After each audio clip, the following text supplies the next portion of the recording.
Hello, everybody, and welcome to the PHLY Eagles podcast on a Friday, high noon, sending you off into the weekend with some Eagles talk. Bo Wolf and the man who has been convicted of stealing your hearts, Zach Berman. How you doing? Doing great. Excited for the show. Look forward to a Friday show. Absolutely. We got Tic-Zach-Bo coming back for number 2. Summer Fridays have a good feeling to them. Summer Fridays, summer not. I like what our Flyers group calls it. They call it F Around Fridays. Yeah. But you wish that they didn't say the letter. You wish they said the actual word because you're all about authenticity. I am about authenticity, but that'd be a weird YouTube headline, if you spell it out. But I like calling it F Around. Did you know, by the way, before we get into this, I was reading an article about YouTube and the proliferation of it. It's the second biggest search engine in the world. Did you know that? I did know that. Okay, that's impressive. Yeah. Yeah. Okay. Yeah. Wait till you find out about Mr. Beast. Oh, I know all about Mr. Beast, actually. What's the third biggest? Oh, Pornhub? I don't know, Bo. I don't know. I don't know. I thought that was an interesting fact. Okay. Yeah. Any other facts you want to drop on us? Well, a lot in the Tic-Zach-Bo segment. Okay. Yeah. Well, let's explain what Tic-Zach-Bo is to the newcomers. Zach, you have come up with some discussion points, some topics for the 3x3 grid of Eagles, NFL, miscellaneous, convince me, predict, woodpecker you rather. Yes. And we're going to bop around and see how it goes. And some of these lean more topical to the Eagles. Some of these are just for fun. Some of these, it's going to be a fun conversation, and it's a way to try to increase Bo's. Well, I don't want to say Bo's usage rate because your usage rate's pretty good, but too high, I would say. But more certainly according to the commenters from yesterday's show. Put Bo in the spotlight of answering some of these questions. Which I like. I value your we perspective. get to have the discussion together. Exactly. Let's start NFL. Yes. How about that? Let's start NFL woodpecker you rather. NFL woodpecker you rather. Okay, this is one that if you saw yesterday morning, news came out. Jaylen Waddle. Oh, we're getting to the good one right away. Yeah, signed a contract extension with the Miami Dolphins. He is now the third wide receiver to sign the third big name receiver to sign a contract extension from his rookie deal. So excluding like A.J. Brown, players from their rookie deal. That includes Nico Collins, Amon-Ra St. Brown, and the third one since DeVonta Smith signed it. So if you remember when DeVonta Smith signed his deal, he was the first. He was the early mover, or the Eagles were the early mover. And similar to Jalen Hurts last year, a number of these contracts came thereafter. So DeVonta signed a record-setting deal, and then the record was quickly broken, right? We're not record-setting, but market-setting, if you will, for the player coming off the rookie contract. So of these four, and it's DeVonta Smith, 3 years, $75 million. Jaylen Waddle, 3 years, $84.75 million. Nico Collins, 3 years, $72.75 million. And Amon-Ra St. Brown, 4 years, $120 million. We can get into the guaranteed. Some of that is, whether it's fully guaranteed at signing, that type of thing. But of those four, at those general contract terms, the APY, given the player and the contract, how would you rank them? I found this exercise interesting, and it was a little bit different than I expected. I sort of expected and knew that because of proximity bias, I was going to probably lean towards DeVonta Smith being the guy. We see what he does every day. I like, in theory, he can win in so many different ways as opposed to some of these other guys. Jaylen Waddle, if he loses a little bit of speed, is he going to be quite as dynamic? Can Amon-Ra St. Brown win on the outside? Nico Collins has only done it for 1 year. But it is interesting if you just go down and look at these guys' numbers and stuff. DeVonta's best season is the worst best season of these four guys. Now, Nico Collins has, as I said, only done it really 1 year. He's missed 12 games over the course of his 3 years. But last year, 80 catches for 1,300 yards and 8 touchdowns. DeVonta's never topped 1,200. At 6'4", 215. Right, and he's the most prototypical, outside wide receiver body type. So you could understand betting on him. I think because he has missed the most time and because it was only 1 year, I would probably put him last on that list. It's also why he's getting paid the least amount of money. These guys are also mostly about the same age. Now, Amon-Ra St. Brown is a year younger, actually, than the other three. He'll be 25 in October. Waddle has missed 4 games. St. Brown's missed 2. DeVonta's missed 1. I think you could make a strong case for any of those other 3 guys to be at the top of that list. Now, you're trying to parse out little different things like, DeVonta did it, 64 for 916 in his rookie year with no A.J. Brown and an offensive passing game that was pretty bad, right? St. Brown's done it in an offense that, wasn't a great passing offense to begin with until last year. And Waddle had a good first year with 2 and a bunch of injuries and no Tyreek Hill. And he has done it in sort of different ways as well. That first year was like it was like 100 catches for like 5 yards a pop, right? And then he's been explosive next to Tyreek Hill. I kind of find it hard to like do the Zach Pounded table for any of these guys. I think I would have to take St. Brown first. Interesting. Just because he's the youngest. He's has the like his production is the best. And then I would let my bias take over and go with DeVonta over Jaylen Waddle, just because I'm a little bit more convinced that as if skills erode or he has to adjust to the different play styles, I believe that DeVonta can do that a little bit more than Waddle. Yeah, if we were doing Peck. No, I might have said the same thing about Tyreek Hill. The speed may not age well, and he has certainly aged well. So if we were doing Peck Nest Migrate, I would nest DeVonta. I think DeVonta's the most reliable there. Of those 4, I think there's the least amount of chance that you're regretting DeVonta's deal. I think DeVonta, to use how you explain Vic Fangio, I think the floor is really high. You're getting just a real solid, dependable receiver. But like you mentioned, I don't know if DeVonta's high watermark is, well, certainly Jaylen Waddle. You saw he was the higher draft pick because the speed that he brings. St. Brown's production in that offense. There's a reason why St. Brown is the second highest paid receiver in the NFL now, after A.J. Brown. Nico Collins, you're right, fits that prototype, but you haven't seen it as much. The fact that they traded for Diggs makes you think, and there's not as much guaranteed money in Nico's contract. But they were able to act. He was a later round pick, right? There's more incentive there. So, but it tells you. I think to your point, you're saying the fact that they traded for Stephon Diggs tells you that they don't view him as a 1A. Exactly. Right. Exactly. So especially with Tank Dell there as well. Sure. St. Brown, that's such big money but he's so strong. That offense was really good in large part because of St. Brown. Now, Laporta is a big part of it. Right. I'm He's curious a different to see type of Jameson player. He's more of Williams. a volume player. Exactly. He's got the fewest yards per catch of all these 4 guys. It's hard to argue with the level of production and the consistency. Exactly. And both he and DeVonta have been healthy. And so when you see these deals, do you feel even stronger about the Eagles' strategy to act quickly? I think they did the right thing with DeVonta for sure. Waddle getting an extra $3 million per year, basically. Yep. Yeah, that's a good deal. I think I would rather have, and that's probably tilts the favor in DeVonta's. Although, at that level, you'd rather just have the better player. You pay the $3 million, right? Sure.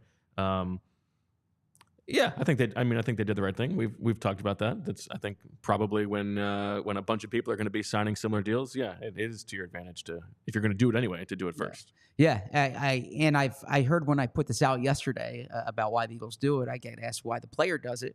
Well, when DeVonta signed that was a huge deal, right? That DeVonta signing a market-setting deal for among those players. It's similar to Jalen Hurts last year. When Jalen Hurts signed that, you knew the next one was going to be higher. So someone has to go first. And I always respect it when a player feels comfortable with the contract, they feel comfortable with the situation. It's like, why are you waiting to see what this other guy gets or this guy gets? Right. If you feel happy about the offer and the situation, you might as well do it. And the Eagles, they're decisive and they're quick. And sometimes you're seeing this with the Cowboys with CeeDee Lamb. Like, there's no reason why the Cowboys shouldn't have signed CeeDee Lamb at this point. So it behooves you to act quickly.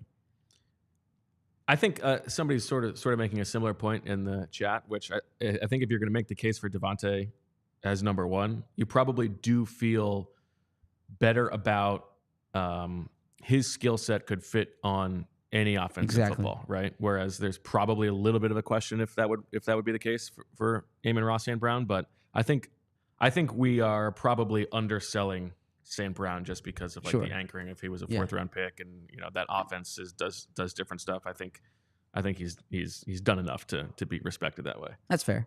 I just keep going to the Peck Nest migrate example. Like, DeVonta's the guy who I just feel most comfortable with long term.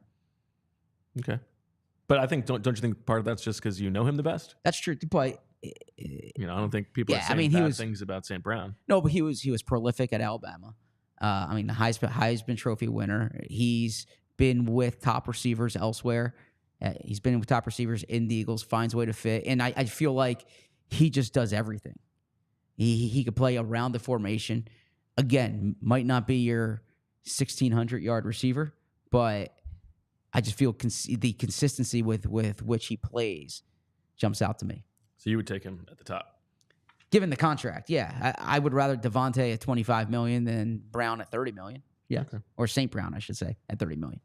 All right, let's go to miscellaneous predict. Miscellaneous predict. Okay. There were a lot of articles this week and podcasts this week about NCAA football returning, the video game returning. I imagine you and me were similar 10 years ago and in those years before, when we were building college football powerhouses. Yeah, absolutely. There's a lot of anticipation for this. I thought miscellaneous predict was going to be something about jail time, but we'll say that for another time. Yeah, so what Bo's referring to is I tend to kind of look for current events for this, and I was deciding, I was like, yeah, it's probably a little too edgy for the show. It's supposed to be a lighthearted Friday show. I was thinking, how can I intersperse some current events into this? And I was like, it's better probably for our viewership, for the nature. Let's just avoid the current events today and go with something a little lighter. Julia, do you think that's a good approach?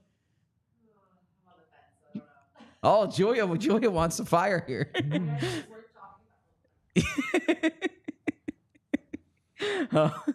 Yeah, so that's. Do they cover this in the West Wing? No. Well, I mean, there's some things like vice presidents in the West Wing, but never like this. No. Okay. Aaron Sorkin did not have this. I mean, the president did not disclose multiple sclerosis or MS, but it was not like it's not like this. Multiple sclerosis, but not 34 of them. So getting back to NCAA football. That was a good line. Yeah, so you can see why I tried to just kind of keep this vanilla. NCAA football. NCAA football. Will it meet expectations? I was reading some reviews this week. I was listening to some podcasts.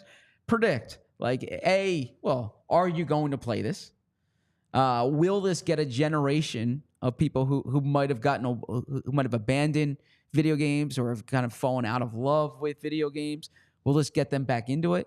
And is this just kind of this concentrated Twitter world, if you will, that's excited for this game? Or do you think this is come July 16th, everyone's talking about NCAA football and people are buying systems again and buying video games, that kind of thing? I don't know if it's going to deliver completely on the hype. Okay. I mean, they're certainly landing it in the right spot of time, right? When there is that lull. I don't know that I will actually play it. Okay. But I'll be excited to find out about it. And I'm interested. I could see myself potentially doing it. Are you going to buy a system? You don't own a system now, right? No, I have a Switch. Okay, yeah, that's. But I haven't used it in a while. You know what? I got the Switch for.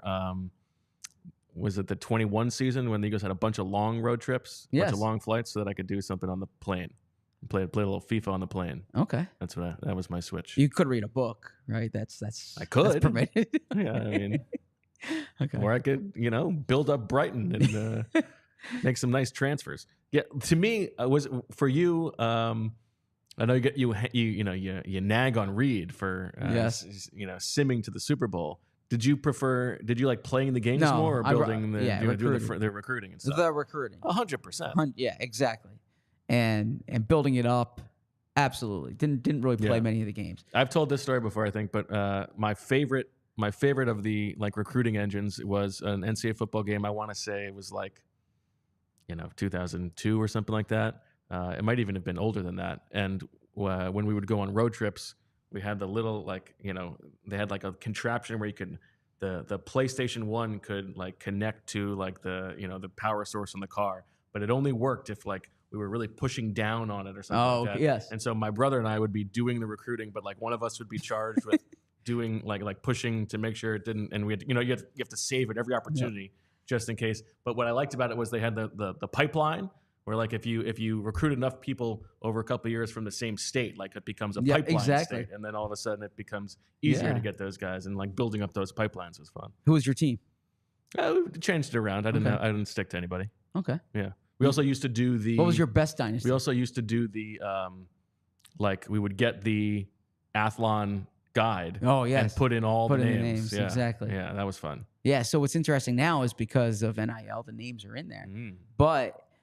You can't transfer the draft class over to Madden because they're not in the NFLPA.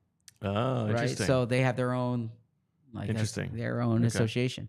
It does look like the clips. I find Madden, like I don't think that I could play a game of Madden right now. I think I would find it completely unintelligible. It does. It looks a little bit more doable. Yeah, I mean, I think this is one of these things where they've spent 10 years preparing for this, right? Yeah. Right. Madden, they're redoing it every year. The complaint from Madden players is that there's not much of a difference from year one to year two. It's just like updated rosters, and they're making you spend $60 on the new. So is game. Reed excited For NCAA? Well, he's not a big college football guy right now, but I imagine, we're gonna have to play it. He's really excited for the new Madden. What does he play? What on what? PS5. PS5. Okay. Yes. And he's taking it over from me. I mean, I have. Will you two try to build a dynasty together? I hope so. Or I like to play against him, right? I've said this. A lesson. Yeah, well, because right now when he's doing his off season, I'm not as interested in watching that. But I would love to play against him. Yeah. Okay. Well, one thing that you and Reed will not be doing, Zach, at least for another, let's call it 12 years. Sucking back a few Miller Lights, because a lot has changed over the years, but one thing that hasn't is NCAA football and the great taste of Miller Lite. And Miller Lite sparked the debate that we all know in 1975. Great taste, less filling. Great taste, less filling. What's more important? Well, the good thing is you don't have to decide with Miller Lite, and honestly, it's still unsettled. Miller Lite is the same taste. It hasn't changed since 1975. It's the best light beer because it tastes like beer. None of this fancy-pantsy nonsense. You're getting a working man's beer, someone who can read a Rite Aid disclaimer. That's the kind of calloused hands you're getting with this Miller Lite, and it's less filling. Miller Lite keeps it simple, undebatable quality, great taste, only 96 calories. It's the beer that strips away everything you don't need and holds on to what matters most. A light beer that tastes like beer, less filling, and only 96 calories. The original beer, light beer, since 1975. You don't have to choose what's best. Miller Lite has great taste and is less filling. Tastes like Miller time. Go to get Miller Lite delivered right to your door. Visit MillerLite.com/PHLY Birds, or you can find it pretty much anywhere that sells beer. Celebrate responsibly. Miller Brewing Company, Milwaukee, Wisconsin. 96 calories per 12 ounces. Fewer calories and carbs than premium regular beer. I have a soft spot for companies that are from here and cater to people from here. And that's TrueMark Financial Credit Union. When you join a credit union like TrueMark Financial, you become a part owner, which means profits come back to you instead of going to shareholders. Better rates, lower fees, and a better return on savings. And more flexible options with all the same digital tools and tech to make our lives easier. TrueMark has local roots. It's headquartered in Fort Washington, where Julia went to high school. Back then, I was playing NCAA football, and I'm like, man, I I hope I can catch up with Julia this weekend. They have 24 branches in the Philly area. They serve our community and our people right here at home. Becoming a member of a credit union has so many benefits over being a customer at a bank. It's a total no-brainer. Head over to truemark.com/PHLY to learn more or to find a branch near you. That's truemark.com/PHLY. Federally insured by the NCUA. All right, let's get to an Eagles one here, Zach. Yep. Let's do Woodpecker on Eagles. Okay, would you rather Kenny Pickett starts 5 games for the Eagles, or the Eagles have 5 different starting offensive line combinations, including only one with Lane Johnson in it? So, in other words here, would you rather Jalen Hurts going down for 5 games and Kenny Pickett stepping in, or the offensive line being so brutalized by injuries, including injuries to Lane Johnson, that they're kind of mixing and matching? Do we know how many games we're talking about in terms of, is it going to be 5 games of different offensive line combinations, or is it 5 games of different offensive line combinations. Okay. So it's just 5 games. Yes, but it's not like one player's out for just that game. It's their Lane's out a week. Exactly. There's a rotation at right guard. Yes, exactly. Mailata misses a game. Yes, Dickerson exactly. misses a game. They have to move Becton over from the right to left one week and that kind of thing. If it's the same amount of games, I would rather have the offensive line. Okay. Disarray.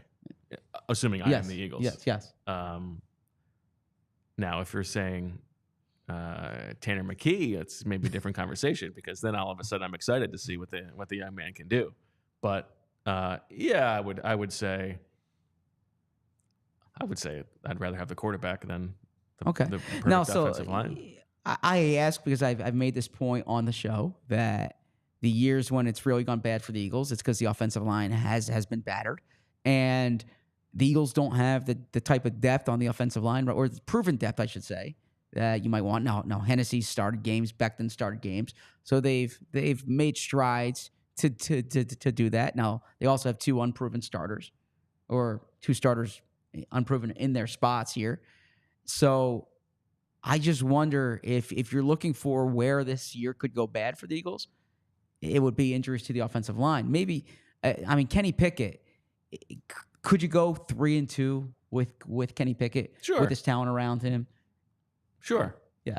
Couldn't you go 3-2 with a backup offensive lineman? And you have Jeff Stoutland. Yeah, that's true. I just think when I was framing this question, I wanted to find a way to incorporate Kenny Pickett starting, but also look at like the sum of the overall offensive line injuries compared to just the concentrated quarterback injury. And sometimes when there's, if Jalen Hurts is out for an extended period, that's bad news. But if there's a month without Jalen, and you have these skill players and you have a good offensive line, you would hope that you can tailor your offense and kind of make it work with Kenny as the point guard. Whereas if each week there's no continuity on the line, that would leave me concerned.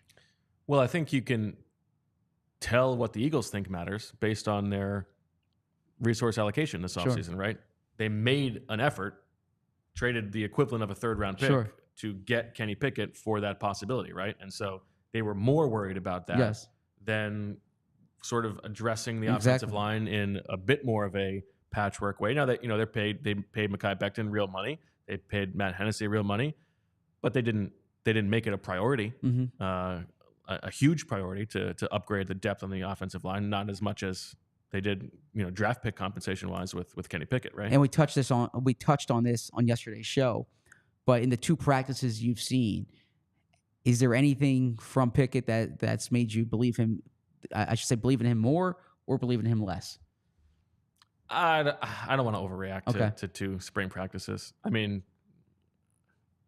we watched Marcus Mariota last year, and that was an underwhelming experience as a passer. I don't. I'm not blown away by Kenny Pickett by any stretch of the imagination, but it's only been 2 practices. I don't want to go crazy. Would you have stacked the deck for Tanner McKee to be the backup? I thought he was ready for it, but me too. That's like they gave us their answer to this question, that they were exactly so concerned with backup quarterback that they went and got Pickett. Well said. Okay. You know what? Let's go tic-tac-toe on woodpecker you rather. Let's go the miscellaneous woodpecker you rather. Okay, so this is I like this one. When I've been watching a lot of NBA playoffs here, and you saw Luka last night close it in Miami. I'm sorry, in Minnesota, talking trash to the crowd. You saw Anthony Bennett. I keep saying Anthony Bennett. I said this on the other show too. It's something with Minnesota #1 picks. Anthony Edwards closing it That's an understandable. Closing it in Denver. Okay, but then you saw Jaylen Brunson close it in Philly, right? But then you also see, I can keep going. You saw Halliburton close it in New York. Okay, would you rather win a deciding game on your home court in front of your fans and get the adulation? You've seen the NFC Championship games in Philly when, against Minnesota, against San Francisco, and that atmosphere and how like awesome that must be for the players. Or knowing how competitive you are. Would you rather win it on the opposing team's court and shut up all these people who've been heckling you? I mean, great question. What sport am I playing? You pick. I was thinking, I mean, in my mind now it's basketball and hockey, but if it changes, you can give me the sport. Well, and then maybe I'm just making this more complicated than it needs to be. No, I like this. But I kind of like the football. Football is much more of a full team game. Full, you got 53 guys, 70 guys that you're, bleeding and sweating and crying with over the course of a year. That like full party in front of, the link, that feels like that's a home one where you would want that to be the full party. Whereas like if you are a superstar NBA player and it's like you are so individually the focus of everything and it's all about you, like the shutting up everybody is kind of seems like a lot of fun. Yeah, when you see Luka and you saw Anthony Edwards, that seems awesome. Like exactly. Yeah, I think I'm wired both ways. Okay. I would probably completely sport agnostic. Yeah, I think the shutting people up is fun. Yeah. Fair enough. How about you? Probably, I like how you reframed it by sport. I would probably want to win a title on my home court or my home ice. Yeah, I like that too. And that's obviously not applicable in the NFL. I agree with that. But winning the title at home, I would like. But closing out a series. So let's take the NBA or the NHL. The first 3 rounds, I want to win on the other team's quarter ice. Yeah. At home, I want to celebrate with my fans. The final celebration. Exactly. Yeah. I want to lift the cup or lift the trophy in front of you. Win a series, you're adding more juice to like the next round too. Exactly. Okay, I like that. Yeah. You know what, Zach? Let's snake it around and let's close out the tic-tac-toe of miscellaneous with the Convince Me on Miscellaneous. Okay, so I'm excited to watch. I believe it's called Clipped. It's on FX. I hope, or no, I'm sorry, it's on Hulu. I apologize. It's the miniseries, the dramatic miniseries of the Los Angeles Clippers scandal with Donald Sterling and everything that happened there. So this got me thinking. What would you, not a documentary, a dramatized miniseries similar to, I watched the Lakers one on Showtime from the Jeff Pearlman book. O.J. Simpson's kind of a stretch from a sports thing, but I watched that on FX, right? Okay. The O.J. Simpson thing. What sports event would you want a dramatized miniseries for? Oh man. I feel like I'm not going to give you the best answer. Yep. Because I would need a lot more time to think about it. But some ones that come to mind. I mean, obviously the Eagles drafting J.J. Arcega-Whiteside over Paris Campbell. Okay. I think it's pretty high up there. Who plays Jeffrey Lurie in that one? Who plays Jeffrey Lurie? Actually, that could be a full episode. Show, is casting director cast the movie? Is casting an Eagles movie? Yes, I kind of like that. Okay. That's a home run for a July show. Love that. You know which one comes to mind, and maybe it's because I listened to the Pablo Torre Finds Out episode about it a month ago or so, is the famous Yankees reliever's wife swap. Oh, yes. Okay. That'd be a good one. That would be an interesting one. I think that would be make for a good series. In terms of like more of a bigger cast,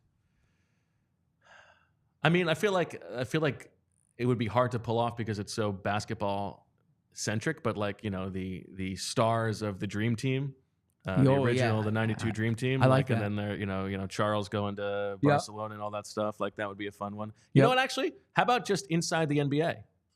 Oh, that'd be fun. Yeah, exactly. Yeah, Barkley. And How about You a mix of your Sorkin sports night, Oh, I was just thinking workplace that. comedy, Exactly. Yes. but it's Yes. inside the NBA. You need good writing. I like Yeah. that. I like Okay, that. what comes to mind for you? So it was an anniversary yesterday of the Colangelo thing, but that's a good one. I don't know how That's that a good would. one. How that would. That seems more of a documentary than a miniseries.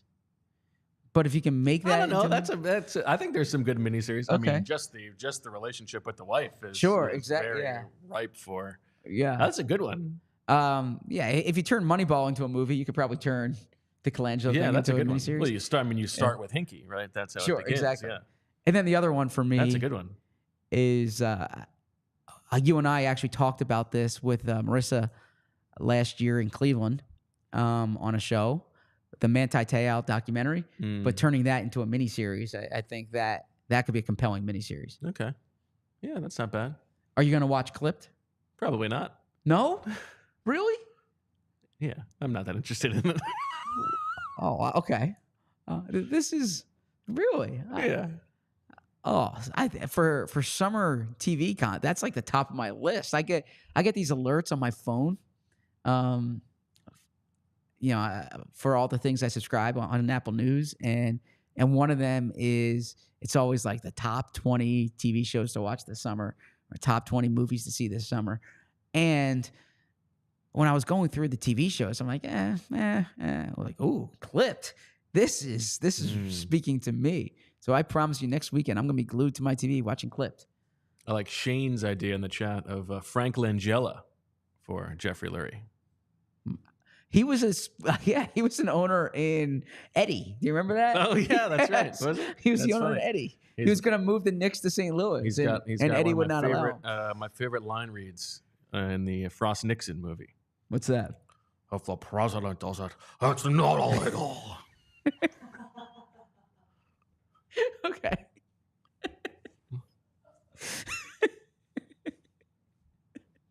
It's a good one. You performed that well. Yep. Also topical. Also topical. Fair enough. Yep. Okay. Yeah. Give us some other suggestions in the chat. I like that one, Zach. All right, let's go to Eagles predict. Eagles predict. Okay.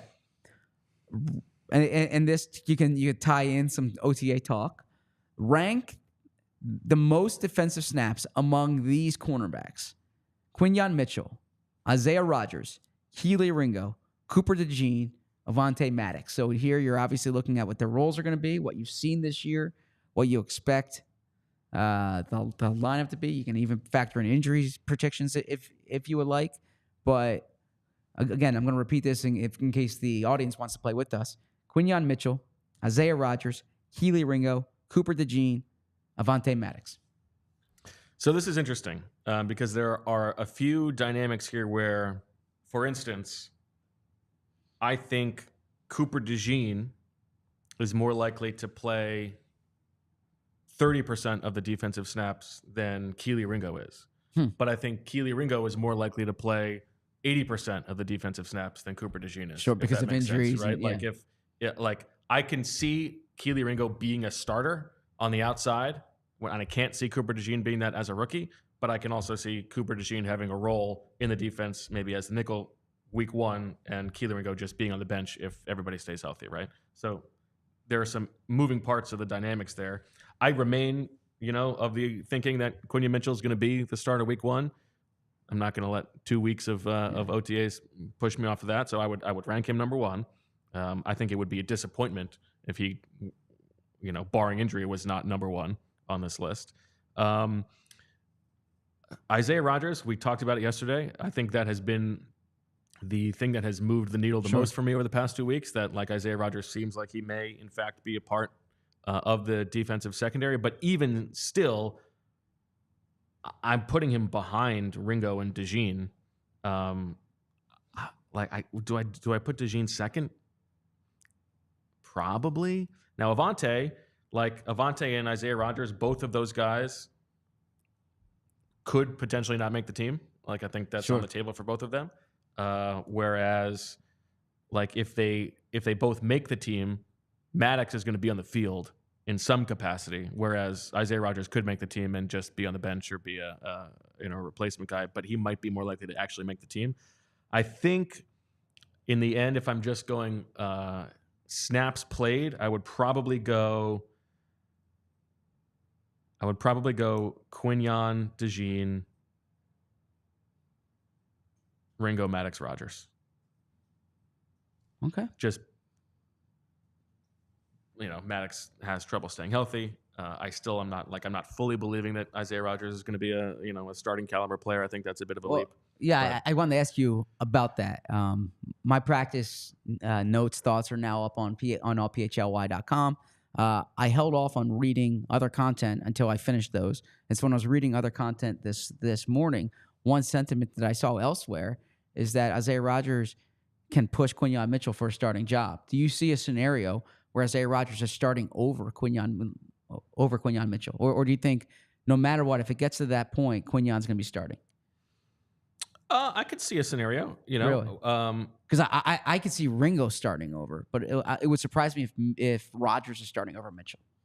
It would surprise me, but is Vic Fangio the kind of guy who wants the reliable veteran as opposed to taking the chance on the young guy? And this goes back to the conversation we had at the Combine about the tension between Howie Roseman saying, yeah, like Nick and I talked about this, like we need our young guys to play at some point. And Nick saying, oh yeah, we're not going to really do anything different. And the coaching staff is always incentivized to do what they can to win on a weekly basis, whereas the front office has the larger picture at hand. And you and I agree that like sometimes you got to take a step back in the beginning of the season to do what's best for, the December Eagles. Like Quinyon Mitchell's snaps that he gets in September will make you better in December, right? Even if right now he is not quite as good or reliable as Isaiah Rodgers. Coaches don't think that way. I don't think Vic Fangio necessarily thinks that way. So yeah, I could see a scenario where Isaiah Rodgers starts week 1 and, in September until Quinyon Mitchell earns the job. But I don't think that would be the best course of action. I'm curious, and obviously I wouldn't know the answer to this, but you do know the way the Eagles think. Do the Eagles view Isaiah Rodgers similar to Justin Evans and Terrell Edmonds last year, where it's just like a guy who's almost like a placeholder type? Or do you think they look at a 26-year-old corner with starting experience who has speed, and they view him more as part of like a potential long-term option here? Because Evans and Edmonds, it was pretty clear, like they're starting over. I don't think Brown, they view him that way. Okay. Those guys are 1-year patchworks who are here to be beaten out. I think Isaiah Rodgers was just like a distressed asset that they thought they could turn into something potentially. And yeah, if he is good, then he can be here for a while. He's not at the tail end of his career like those guys were necessarily.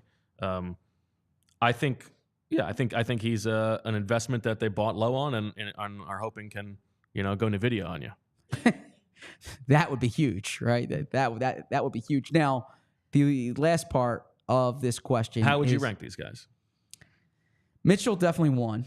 I would go DeJean 2, Ringo 3, Maddox 4, Rodgers 5. Yeah, so we have the same. I am curious. The people, what do you attribute the level of love? It's it's not quite Ben Van Sumeren level. No, it's more. It is more. Yeah. Yeah, like the people love Isaiah Rodgers. The people have been obsessed with Isaiah Rodgers the entire time. And maybe the people were right. Yeah. We kept talking them off the ledge. Then we see 2 practices. We're like, ooh, there might be something here. Yeah. He was in the headline of both of our Why do you our think pieces. that is? It's the unknown. It's door number 3. I think it's the Monty Hall scenario, which we got the percentages wrong last time we talked about it. Okay, yeah, but it is almost burned my house down. yeah, you're intrigued by door number 3, and yeah, I think when someone's suspended for gambling, it's like different than if you're signing a guy who's been injured in 4 different places, right? Well, sure, yeah. Because it's like, ooh, you're outsmarting the league here, right? Plus, he could help make you some money. Well, only if you win. I mean, my grandfather, I remember my grandfather always telling me, we'd be driving to Atlantic City, and he would point to, you get to this point on the AC Expressway, and you pass the toll, and you see all the casinos there, right? And I was always like mesmerized by this. This was back there'd be Bowie's Grand and the Taj Mahal. This was pre-Borgata, that kind of thing, pre-Ocean Club. And he'd say, they don't build those because people win. And it was a lesson I've always tried to keep with me ever since. They build them because they don't pay their contractors. I'm staying so far out of that conversation, but you are actually right about that. There were a lot of people stiffed in Atlantic City, unfortunately, and I hate when that occurs, when good, hardworking people are stiffed. The benefits of ButcherBox include high quality meat and seafood you can trust, convenience, free shipping, great deals, pretty much anything you could want from the protein that you're bringing into your house. We're talking 100% grass-fed beef, free-range organic chicken, pork-raised crate-free, and wild-caught seafood, so you're getting high-quality produce stuff, okay? That's one. You got the high quality. Let's talk about the convenience. Delivered right to your doorstep, free shipping, and curated box plans to what it is that you want. Okay, so you've got the quality, you've got the convenience. Now, what's the last thing? The third prong? The value. A variety of high-quality meats at an amazing value with exclusive member deals, recipe inspiration, guides, tips, and hacks, all that good stuff. You are checking every box with ButcherBox. So, if you want to take advantage and join those of us who have ButcherBox in their house and I got some stuff stored away in the freezer, maybe for this weekend, maybe for next week, well, ButcherBox is offering our listeners an amazing offer where new users get free meat plus $20 off your first box.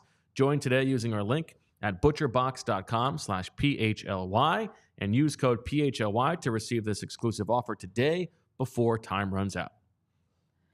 If you're at the Phillies game tonight, you're probably going to see a lot of kids in City Connect jerseys. And you might see one who is in a City Connect Bryce Harper jersey. He has light blue arm sleeves on. He's got the light blue hat that his cheap dad got him from the vendor outside the stadium. Nice. The guy there. And he's enjoying it with his grandfather. And just know those tickets were purchased on Game Time. Nice. Because Game Time is the place to go for MLB tickets. Game Time is an authorized ticket marketplace of Major League Baseball, which makes getting tickets faster and easier. Prices on the Game Time app actually go down the closer it gets to first pitch. With killer last-minute deals, all-in prices, views from your seat, and their lowest price guaranteed, Game Time takes the guesswork out of buying MLB tickets. I'm talking about Game Time because I literally use Game Time, and so does my family. Game Time it's great for all-in pricing, seat views, zone deals, the lowest price guarantee. Take the guesswork out of buying MLB tickets with Game Time. Download the Game Time app, create an account, and use code PHLY for $20 off your first purchase. Terms apply. Again, create an account and redeem code PHLY for $20 off. Download Game Time today. Last-minute tickets, lowest price guaranteed. NFL convinced me. NFL convinced me. Let me pull this up here. I do know this. Okay, so if you're a longtime listener of the show, you know that one of Bo's boys is Dave Toub. Dave Toub. Love Dave Toub. Special teams coordinator for the Kansas City Chiefs. And the GOAT. I saw an interesting story yesterday that with the new kickoff rules, they're considering having Justin Reed and not Harrison Butker do kickoffs next year. And the reason being that the thought is in this play, the kicker has to be a tackler, right? It's more of it's almost like an offensive defensive play. And so it's an interesting premise. Now apply this to the Eagles here. Hold on. Can we at least appreciate the irony here of Dave Toub explicitly saying, because this is now a football play, we need a real man on the field? I suppose there is irony. I mean, that is literally what is happening. He is saying that our kicker is not enough of a man to be on the field when we're playing football. Oh, I don't want to conflate like he's saying Harrison Butker, go make me a sandwich, get back in the kitchen. I don't know if he's specifically saying that, but there is irony to that. I certainly see what you're doing there, and yeah, I hear you there. But in any event, Justin Reed is a safety tackler. Now, what does make this different is like we have seen Justin Reed kick the ball. Exactly. Like he can really kick the ball. Yeah. So what I'm gonna say here is Jake Elliott, who's extraordinarily valuable to the Eagles, one of the best kickers in the NFL. They just gave him an extension to make him one of the highest paid kickers in the league. Terrific athlete, not a big guy. I think we can admit that. Not a big guy at all. So that's relative. Definitely relative for sure. So are you risking it? And we have seen, by the way, the Eagles lost their starting punter 2 years ago trying to make a tackle. And true. It affected them there, right? This is typically how a specialist gets injured, is trying to make a tackle, more so than planting your foot wrong or that type of thing. Yeah, celebrating. So if so convince me one way or the other, do you, during the spring, during the summer, see if you have a linebacker or a safety who could, or even a defensive end or something like that, who could kick for you? Or do you say, let's not mess with this, let's just get the best kicker? I think it's worth experimenting with if you have a guy like Justin Reed who can like really do it. We have seen, one of the fun practices every summer is when, Nick Sirianni's like they're trying to identify who their emergency kicker is. And you've got like, Cam Jurgens towing the ball against the post. And to be fair, from what we've seen with the Eagles, like they haven't had a guy like that. Like Camus did not do it that well. He did it, but not. He did it, but like he didn't do it to a level where you would be willing to have him be on the field instead of Jake Elliott, right? Like Jake Elliott can kick it in such a precise way that it really is unlikely that he has to be involved. Like it's this push pull of like if the kick is so bad, then you're probably going to need that guy. If it's a good enough kick and placed well enough and everybody knows where it's going, then you probably won't need that guy to be a tackler. I think it's worth seeing if they have that guy. I think it's probably unlikely that they're going to have somebody who can do it well enough to make that gambit worth it. Okay. The other thing I was thinking here is, would you ever consider rotating practice squad elevations on just kickers off the street and use them purely for kickoffs to keep Jake Elliott from potentially getting injured? Or do you think that spot's too valuable? Because there's always a player dressed on game day who does not get into the game. Yeah. But that said, he could get into the game. And it feels like a good opportunity for a kicker on the street to just get yoked. That's true. That's true. Come in and like Steve Weatherford style. Yeah, remember him? Let's pump that creatine. Like let's get going. Not necessarily going to make him a better tackler, I guess, but that's an interesting idea. I think it's like, how many times is Jake Elliott really going to need to be involved in the tackle? I don't know. I don't know what kickoffs are going to look like. It is kind of we don't know what to expect with this kickoff. And then the last part of this I wanted to ask you is, if you're like Ben Van Sumeren or Amon-Ra St or someone like this, are you spending the next few months or next few weeks like, I'm going to learn how to kick, man? Like, I just see Justin Reed can do this. This could help me make the team. Yeah, I mean, I think he should probably spend his time working on playing linebacker. Sure, yeah. So he can make the team. Yeah. But mess around. Like if there's somebody who has that skill set, then I think they should tap into it. If like Mekhi Garner's done it in growing up, we got to comb through these bios, see if anybody's got a soccer background. I like that. There was a time I remember the 7-round mock draft 2 years ago when the Eagles were looking for a punter. I had them going with Zach Davidson because he was tight end / punter. Oh yeah. I want to pull up the Beast. I'm gonna search in the Beast for soccer. Oh, interesting. Wow, we've got 45 results for soccer. Jaden Daniels, Austin Reed, Dylan Laub, okay, Dylan Johnson, Isaiah Davis, Roma Dunze, Ricky Pearsall, Xavier Worthy, Jalen Polk, Brendan Rice. No Eagles yet. No Eagles yet. Taj Washington. Okay, why don't you give me NFL predict. Then we can close on the Eagles. Okay. NFL predict. Okay. News came out yesterday that the Chicago Bears are going to be on Hard Knocks this year. Predict, will the Bears be a fun Hard Knocks watch? Yes. I think that's an interesting team. Absolutely. I mean, I assume they're going to get good access to Caleb Williams. That's fun. You know who did not like Hard Knocks in Detroit was DeAndre Swift. He felt he was misconstrued, or mischaracterized, misrepresented would be a better term. Okay. He felt he was misrepresented. If you remember, they had like Deuce Staley just reaming him out every episode. Yeah, that's right. I remember that. Yeah. So I'm curious if do you think Eberflus is someone who's going to be? You've got now. I know that Vince is going to be watching because the Bears have Kieran Amagagi, so hopefully he gets a full episode arc. Yeah. Former Eagles great Ryan Bates.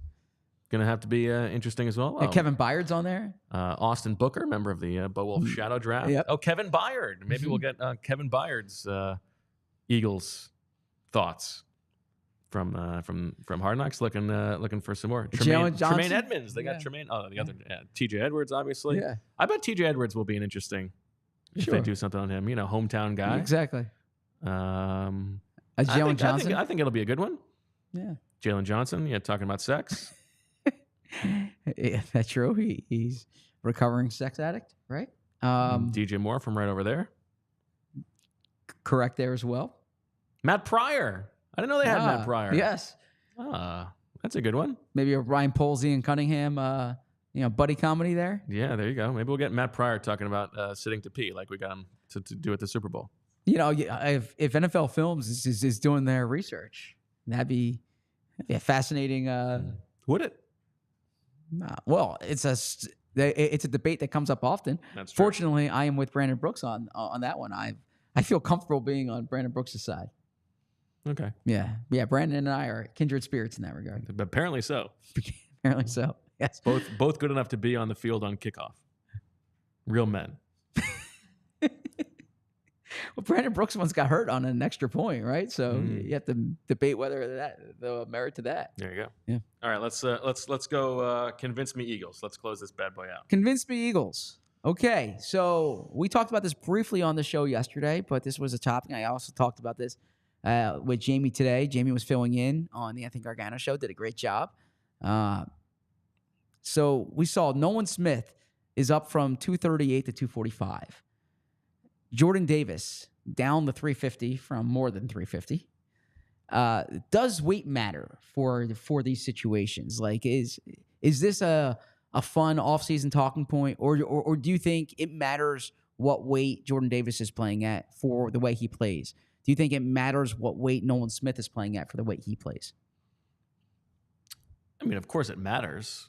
Well, so we're talking about the degree to which it matters. Yeah, right? Like if it didn't matter, then they wouldn't be worried about it. Well, no. So I said on the show today that I think it's more relevant for Jordan Davis.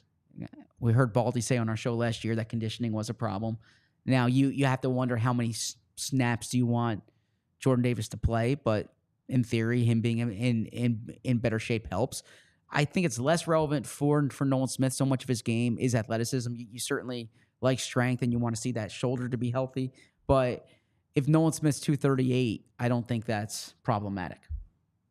Well, yeah, and the thing that Nolan Smith said yesterday is he talked to Jeremiah Washburn about wanting to be at 245, and Washburn said as long as you can still be as athletic as you are, then that's okay. I mean, it definitely matters, right? If it's the same continuum of as long as you can still maintain this and, be beefed up. Kelsey has talked about this at different times of the course of his career. If you're a little bit bulkier, then, sort of your joints will hurt more. It'll be harder to make it through the season. With Jordan Davis, you're right. I mean, it's a real question, mostly about conditioning. If he's 350, which is light for him, he's still going to be big enough to do the job that he needs to do. But I also think a lot of the weight stuff is maybe about projection early in your career. What weight can you put on as you're talking about draft prospects? Maybe less important for the 60-year veteran of a 5-pound difference in one direction or another. You want to be a little bit lighter, I think, as your career goes on, so that your body can recover better. But yeah, I mean, I think you're right that it is probably more interesting from like a reporter's noting this and like, oh, here's a little thing, than it is in practice. But if a guy's making a change, then it's notable. What position do you think is most relevant in that? Like, does it matter to you what DeVonta Smith's weight is? Does it matter to you what a running back's weight is? Yeah, I mean, it depends on the type of player at the position too, right? Like, I'm not worried about the quarterback's weight, probably. But a player in space, I think it matters. Like, I think a linebacker, it matters. I think for Jordan Davis, it matters because it's a thing that we know that he struggled with. Yeah, like I guess guys in the front seven would probably be my answer. Okay. What about you? Yeah, I'm less concerned with wide receivers. I learned the hard way, I'll admit, from Emmanuel Forbes, that it probably matters more for corners. Corners, you want that strength to hold up against these big physical wide receivers. I think it matters more for. I think it matters less for guys who are trying to run away from somebody. Like, I guess a running back, you want them. Donnell Pumphrey was like small, right? But I think of DeVonta Smith last year for Miami. He had 7.8 yards a carry. If you're fast, you're running away from someone. Like, I don't need you to be 220 pounds. So I guess playing style matters there. I'm always fascinated. Yeah, and it's also like, there's a difference between does it matter that Emmanuel Forbes weighs 165 pounds versus does it matter if he weighs 165 or 170? Sure. Right? Like, it matters that he's light at the position, but would it change if he was 5 extra pounds or not? I don't know. I also think there's a lot of nuance to the weight conversation in that I saw an interesting story out of Green Bay. Christian Watson, I don't know if you saw this. His left hamstring was like X% stronger than his right hamstring. And that was leading to an imbalance that led to injuries, right? So weight distribution probably matters quite a bit. And you see this a lot in offensive linemen. Like, sometimes an offensive lineman will come in like jacked, right? But what you keep hearing, and you do a good job pointing this out, is like how important the lower body is, right? And they talk about this sometimes with D tackles, like Javon Hargrave had a big backside, right? And sometimes that helps you with I was going to say, I didn't know where you were going with. You do a good job talking about this, and it turned out to just be because I talk about butts sometimes. Well, no, but like weight distribution, you hear from trainers sometimes. I remember talking to an Eagles. You will see more bubble butts on the defensive line than on the offensive line. Offensive line, you get a little bit more of a pancake thing going on. Sure. But I've heard from some. I heard from a trainer one time that you don't want your guys like focusing on beach muscles. It's like you want them focusing on their core, on their lower body, and like that's really important. If you're focusing so much on like your arms, your chest, there could be a weight distribution issue. And Tom Brady's famous for believing in like pliability as opposed to bulkiness. So anyways, I was trying to figure out how to incorporate that Jordan Davis, Nolan Smith conversation. It's also tied in a little bit, I think, with what Paris Campbell was talking about. He's talked about like the injuries he was going through. Yeah. So, we know that the Eagles care a lot about injury prevention. And he did say that early on, it seems like they do a little bit more. Like, they have to rate their level of soreness in each part of their body after or before every practice, right? And the staff takes that all into account in terms of like putting together their plan and their practice loads and stuff like that. So that was interesting. I recall, I hope I'm attributing this correctly, I think it was Emily Kaplan from ESPN writing a story on hockey players and their like the strength they have in their backside, that like it's hard for them to get jeans, like their proportions. So interesting. It's like a big thing in hockey is like tailored suits because they work so much on like their glutes and that part of their body. Pitchers too. Pitchers butt. Pitchers. Okay.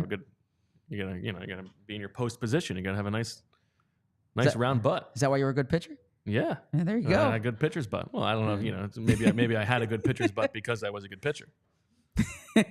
Chicken or an egg there, right? Yeah. I still talk about my pitcher's butt. Do you? All the time. In what context? How does that come up? Say pitcher's butt. Like someone compliments you on your butt and you say pitcher's butt? It happens every day I walk down the street. Someone says, look at the pitcher's butt on that guy. Yeah. Okay. They call me Debo. That's a compliment, I suppose. Yeah. Okay. All right, Zach. Good stuff on Tic-Zach-Bo. Yeah. What do you got going on this weekend?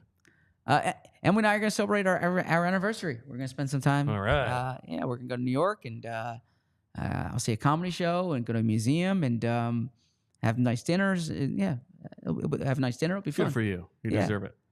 I don't know about deserve, but I'm grateful. You can do. You can talk about who was the guy? Did you remember the guy they signed the transaction dating back to 8 years ago? That you brought up on the show. I forgot it already. I know Ty Powell was the one who retired. Yes. And I said on the show that he went to Rutgers, and we had a great listener who chimed in. He said he loves the show, but I was wrong. Ty Powell did not go to Rutgers. Wow. Ty Powell went to Arkansas. Derek Lott. Derek Lott was the guy they signed and released Ryan Quigley. Okay. So raise a toast to Ryan Quigley this evening. How about you? Where are you going? Or sticking around. Not going. What are you doing? Yeah, sticking around. Yeah. Any fun plans? Nothing big. We'll see. I'd like to hang out with the family. It's it's what it's all about. Zoo, the baseball park, anything like that? The baseball park. Yeah, everybody knows the baseball park. The park. We'll probably do some park hopping. Park hopping? Okay. Yeah, kids. Sunday is more of the like their classes and activities day. Tomorrow will be more of an open canvas to see what we do. We haven't decided yet. Okay. Fair enough. Maybe the baseball park. Enjoy. All right. That'll do it for this episode of the PHLY Eagles podcast. Thanks everybody for listening and watching. Back next week. Next week is minicamp week, so we're going to have full coverage of what is supposed to be 3 open practices of minicamp. May end up being 2. We'll see about that. We also have a possibility of a fun show on Monday. Well, it's going to be a fun show either way, but maybe some surprises along the way. And JM, F you. So that'll do it for this episode. Thanks to everybody for listening and watching. We will talk to you on Monday. For Zach and Julia, I'm Bo. And as always, we love you. We all silly like the mayor.